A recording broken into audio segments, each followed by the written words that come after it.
What's up, traders? Welcome to 7minutestocks.com. We are strong believers in technical analysis. Today is April 30th, 2012. This analysis is for entertainment purposes only. Under no circumstances do any statements here represent a recommendation to buy or sell security stocks, options, and or make any form of any type of investment. All right, let's get started. Okay, let's take a look here at the S&P 500. We have a couple of trend lines here. It's kind of like an inverted triangle. I really don't play this pattern. I know there's a pattern out there just like that, but really don't trade that. In any case, in the recent videos, I did mention that we may actually test these highs here. It is a possibility, but definitely not a probability. Right now, we could be actually consolidating before we actually pop higher, kind of like giving the gas before we retest the highs here. Now, yet tomorrow, I believe the European markets are closed. That's going to give the U.S. markets a very small or very low volume, and low volume normally will float the markets higher. Okay, so just keep that in mind. That tomorrow we may actually float a little higher, we may go sideways, kind of like what we did today. If we get another update, say this much here, we're basically just going sideways before we pop higher again. And the caveat would obviously be any type of bad news out of Spain or Europe or that sort of thing. Okay, so the S&P 500, yes, we can test here, or we could actually head down here. We do, however, have these two moving averages here that could give it some support before it goes higher. So we could actually trade a little lower before going higher. Okay, so I just want to keep that in mind. Is this bad for the short plays?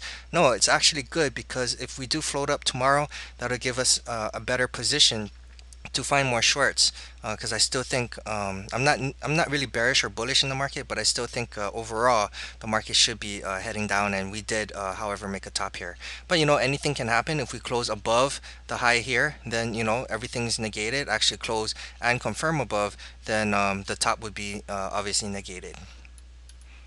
All right, the next thing I want to look at is the VIX. Everybody knows the VIX is the fear indicator, or the fear ETF, I guess you could say, and it's normally inverse to the market. As fear rises, market drops, right?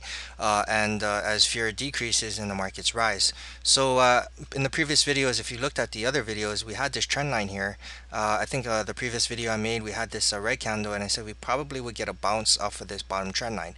Sure enough, we had one yesterday, and then we also have one today. We did close above. I'm not sure if you can really see, but we did close above this 50 moving average. Now that does give it a little bit more strength to go a little higher. However, we do have the 20 moving average here. This here would actually be my target area for the VIX as of now. Again, anything can happen, but as of now, we will have minor support here, and then the minor resistance here, and then major resistance right there. The next thing I want to look at is the dollar. All right, so let's see if we have anything here. All right, so the dollar, we have this head and shoulders pattern, and again, the head and shoulders pattern did break down. And the way you get the head and shoulders pattern predicted price, or price prediction, is at breakout. This is where you could expect it to come down. Now, in the previous videos, I did mention that normally we get a retest on the neckline. That's exactly what we did. And what it actually looks like now is we may be consolidating for another move down. We're going to have a lot of resistance on this 200 moving average. We still have the 7812 mathematical calculated support line here, but there is a possibility that we could break down. Now, because everybody's mother's uncle knows about this head and shoulders pattern, and it's all advertised on the news, then this pattern could fail, or I should say, these patterns are not that great, because everybody knows about them. But it gives a higher rate of failure if it's announced on the news, and everybody else who doesn't really do technical analysis sees this and says, oh, then this is going to be kind of like a fake out. But charts are charts, and you have to read the charts. You can't just say, oh, I don't think it's going to do it. I mean right now it's a head and shoulders pattern. It did break down, and this is actually our targeted price around here. I mean, but we will see, I believe, some support here at the 200, but it'll be minor before it comes down a little bit more. If we can continue to consolidate a little bit further, then breaking through the 200 moving average is more likely. Another stock I wanted to talk about was AXP. This is a trade that I actually made today. We have this nice trend line up here, okay, and then we have this nice bottom trend line down there.